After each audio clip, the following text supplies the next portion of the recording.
Bonjour à tous, bienvenue aujourd'hui pour cette Soft Skills Day. J'ai la chance de vous présenter aujourd'hui une praticienne de Soft Skills qui s'appelle Alix Gontier. Bonjour Alice. Alix, Bonjour. comment vas-tu? Je vais très très bien, écoute.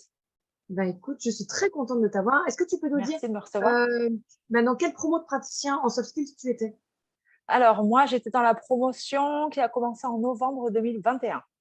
Ok. Donc, un petit bout de temps. Et tu as eu ta certification à peu près combien de temps après? 4 mois après, Ouais, il me ok, semble. dans la foulée. Le temps du programme. Alors, est-ce que tu peux te présenter, nous dire un petit peu qui tu es, où tu vis, ce que tu fais comme métier, mais aussi quelles sont tes passions, les choses qui te font vibrer dans la vie. Alors, large programme. Donc, je m'appelle Alix Gontier. Alors, moi, je suis vraiment issue du commerce. J'ai beaucoup travaillé dans le commerce. C'est là où j'ai fait vraiment ma carrière principale. J'ai travaillé pendant presque 12 ans, 13 ans dans une grande enseigne de loisirs créatifs et culturels qui m'a énormément appris, vraiment en tant que savoir-faire, que savoir-être, qui a aussi beaucoup développé mon appétence pour les soft skills. Et aujourd'hui, je suis formatrice dans le commerce et le management, mais par le biais des soft skills. Voilà. Et dans ce qui me fait vibrer, on ne se refait pas, hein, la lecture, le sport, voilà, tout ça. Génial. Du coup, quand tu étais dans le programme praticien soft skills, je me souviens que c'était à la transition Exactement. entre ces deux Ouais. fonctions. Là, aujourd'hui, tu es formatrice. Euh, Comment est-ce que les soft skills ils vivent dans ton activité aujourd'hui?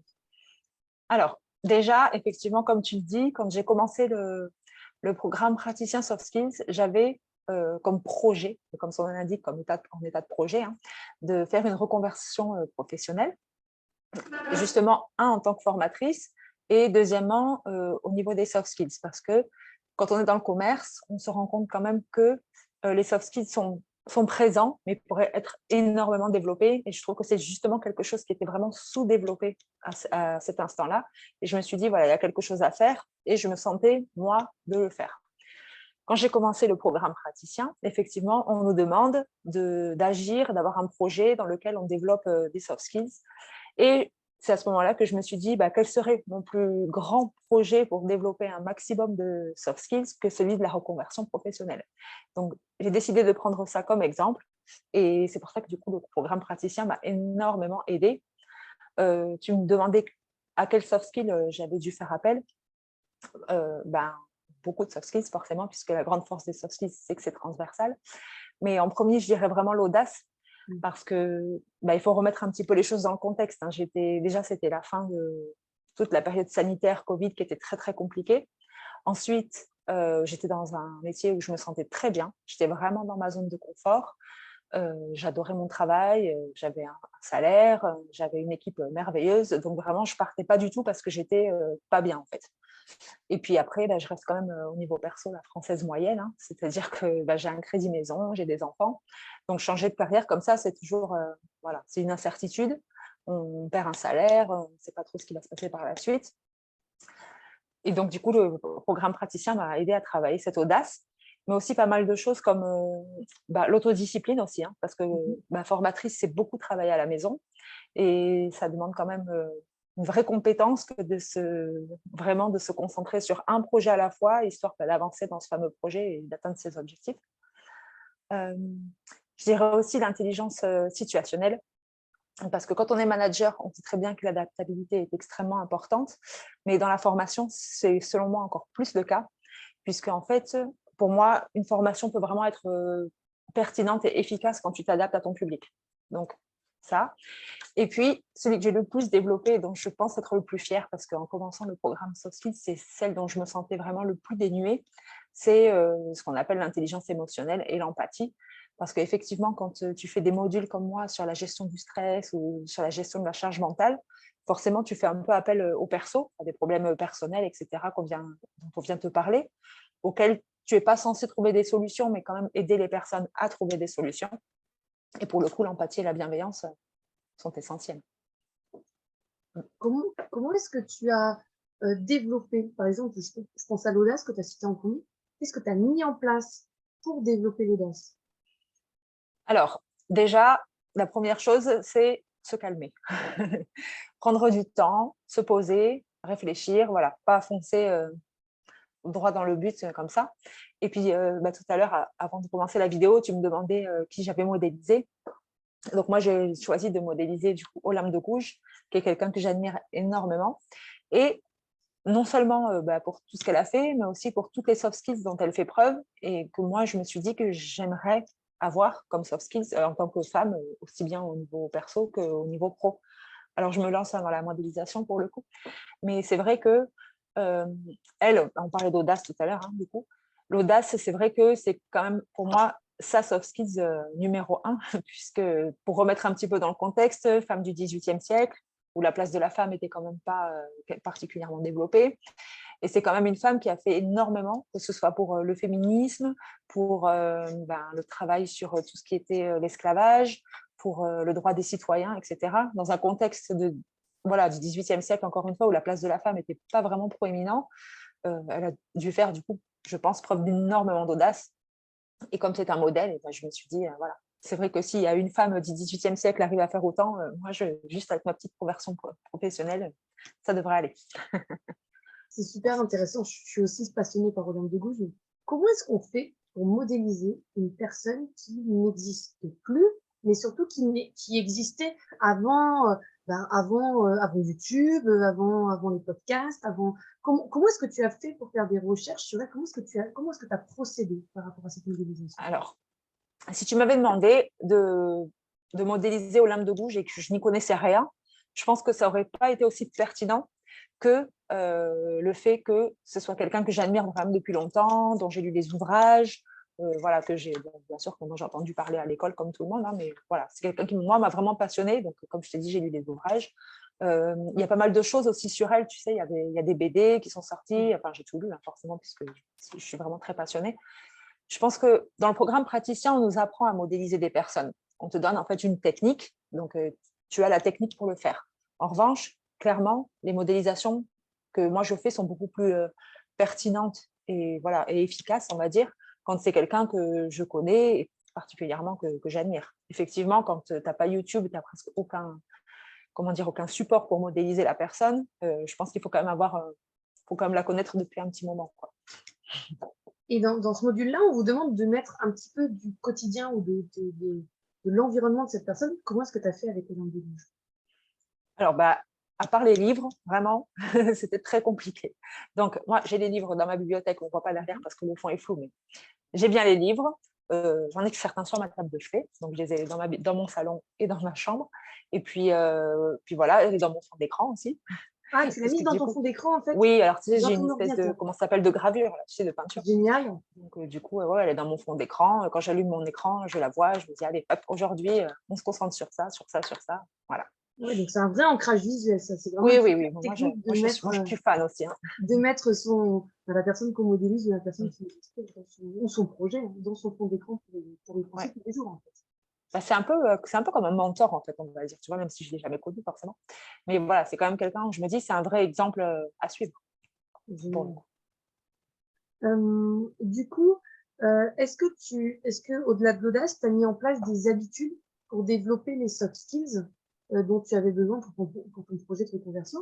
Est-ce que tu as mis des choses en place, je ne sais pas moi, quotidiennement ou de manière hebdomadaire pour développer les soft skills dont tu avais besoin? Oui, bien sûr.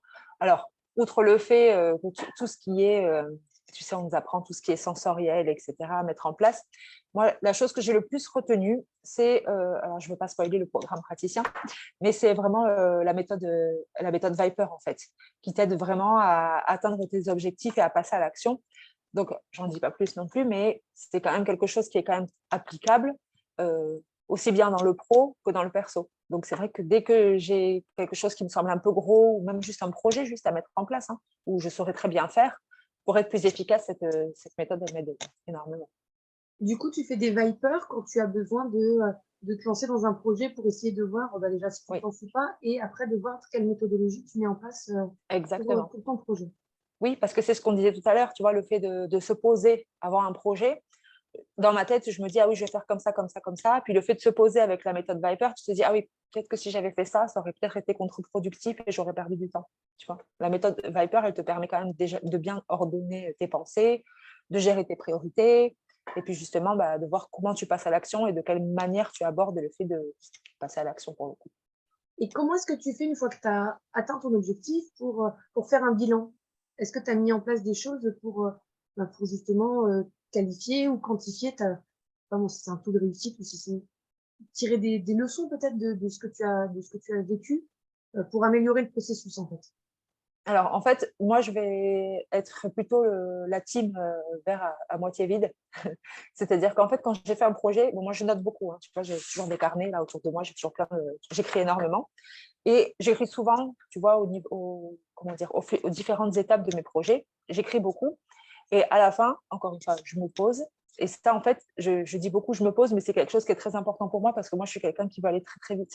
Donc, le fait de se poser, ça m'a vraiment, tu vois, appris à me calmer, à réfléchir sur mes projets.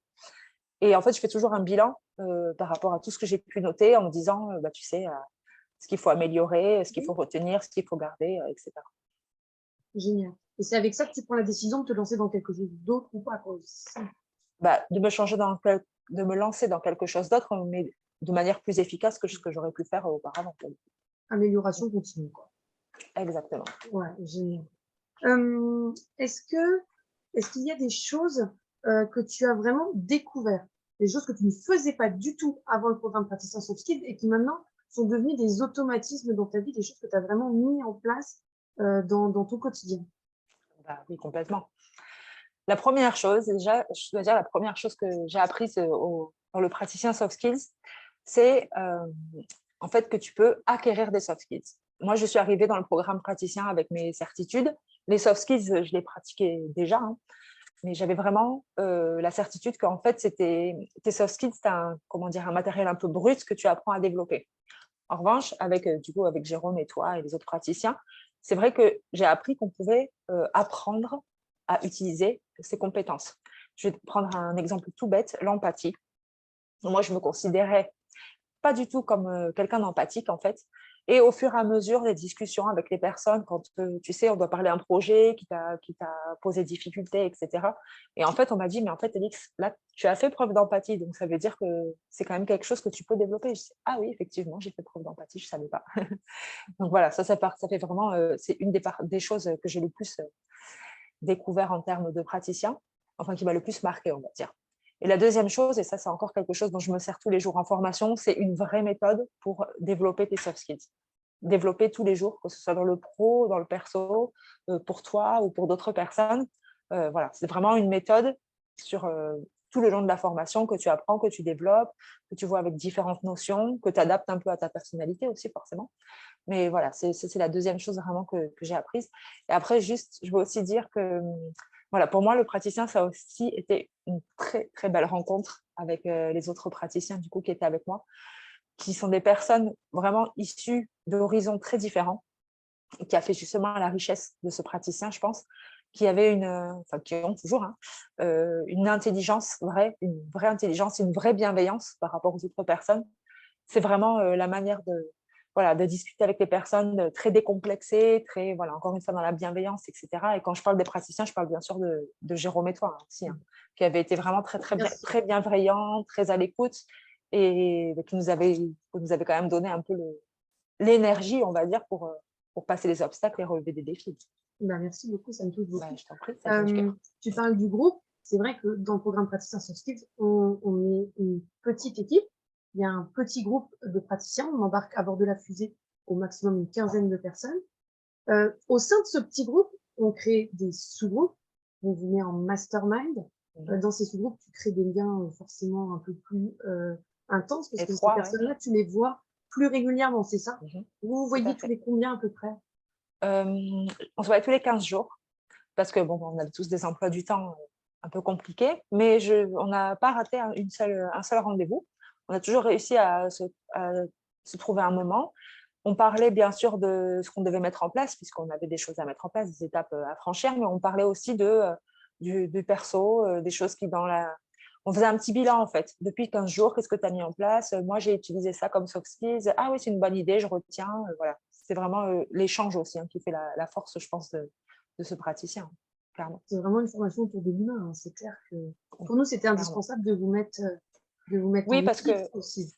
Oui, parce qu'au début, tu te dis, c'est en visio, donc il y a le bon côté où tu gères ton organisation, etc. Mais tu as un peu peur quand même que tu perdes l'humain, alors qu'en fait, pas du tout. Vraiment pas. Enfin, moi, en tout cas, j'ai l'impression de tous vous connaître, alors qu'effectivement, on s'est jamais C'est vu vrai. en vrai. Ouais, c'est vrai. Donc, Tu as raison. peut-être un jour, hein. Tu as J'espère raison. beaucoup, Même mais Jérôme, qui est outre-Manche, on a voilà, l'impression de ça le va se connaître. faire bien. J'espère que bientôt, on pourra regrouper tous les Ah, ce praticiens. serait Voilà, super. ça serait vraiment Ah, ce serait vraiment bien. une super aventure. Euh, Est-ce que tu avais quelque chose d'autre à rajouter? Moi, je crois que j'ai fait un petit peu le tour de mes questions. Est-ce que tu peux peut-être nous dire un petit mot de la fin? Ouais. Quelque chose qu'on n'aurait pas eu le temps d'aborder et que tu as envie de partager avec nous? Alors, un petit mot de la fin, je ne vais pas être très originale, hein. Ça va être un grand merci, bien sûr. Parce que c'est vrai que le praticien soft skills, quand je me suis lancée dedans, je me suis dit, j'aurais peut-être pas le temps de finir. On en avait parlé, tu sais, un petit peu au début. J'avais dit, tu sais, c'est la période de Noël. Je suis dans le commerce. Pour moi, c'est vraiment la période haute. Je travaille énormément. J'ai pas de temps à peine pour voir mes enfants.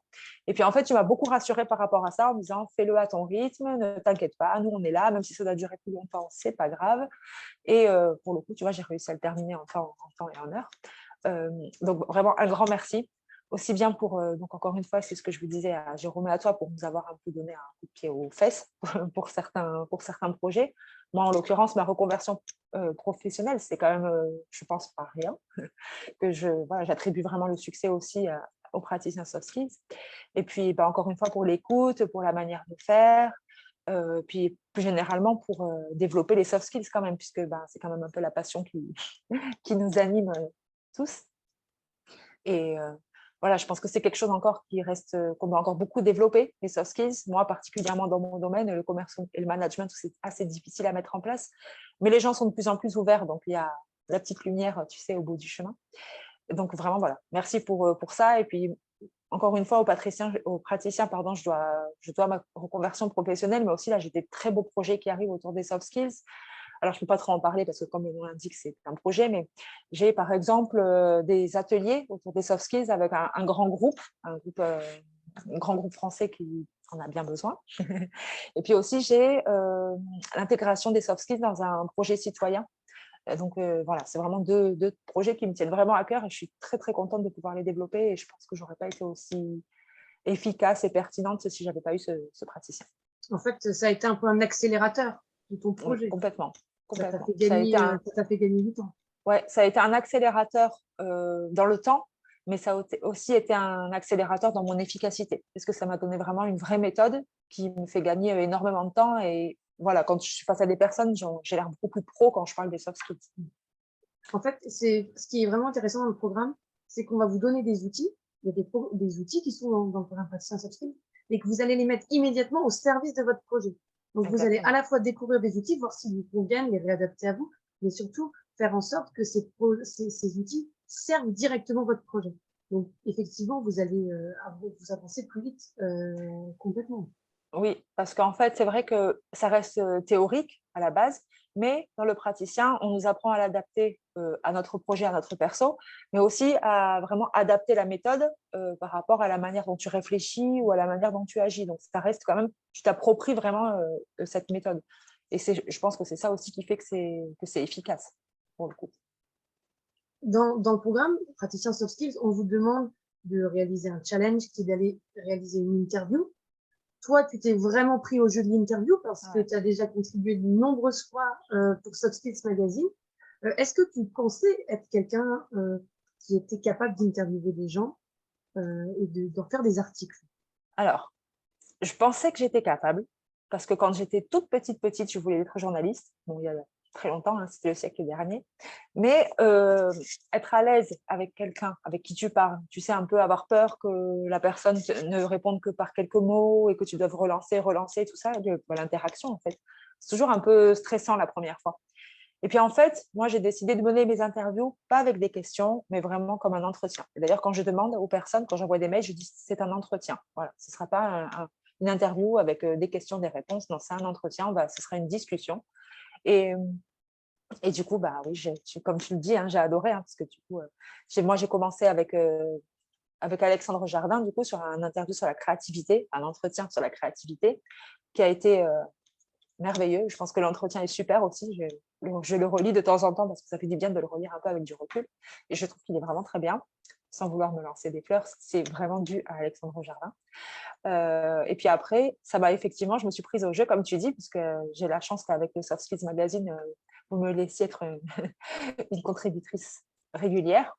Et voilà, du coup, j'en ai encore pas mal là. J'ai encore 2 rendez-vous bientôt, là, dans les semaines qui arrivent. J'en ai 2 qui sont déjà écrits en préparation, avec à chaque fois des personnes où c'est très intéressant parce que c'est des personnes qui sont vraiment référentes dans leur domaine. Donc, c'est vraiment des personnes qui t'apprennent des choses sur les soft skills, sur la manière dont ils l'intègrent dans leur quotidien, dans leur perso, dans leur pro, etc. Donc, c'est toujours très, très intéressant de discuter de ça avec d'autres personnes, pour le coup. Ouais, c'est vraiment génial d'avoir des gens, en plus de divers horizons.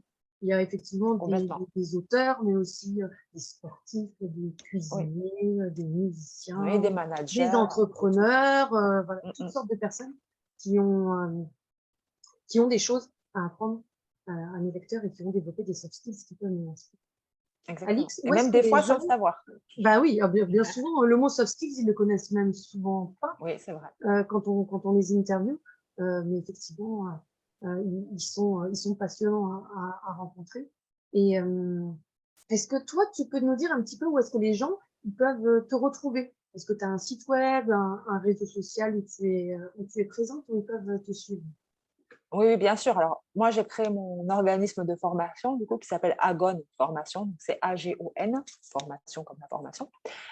Oui, j'ai bien sûr un site internet et puis qu'on peut retrouver très simplement en tapant sur des moteurs de recherche Agon Formation. Ben, j'ai aussi, puisqu'on est quand même au XXIe siècle, un Instagram, un Facebook, etc.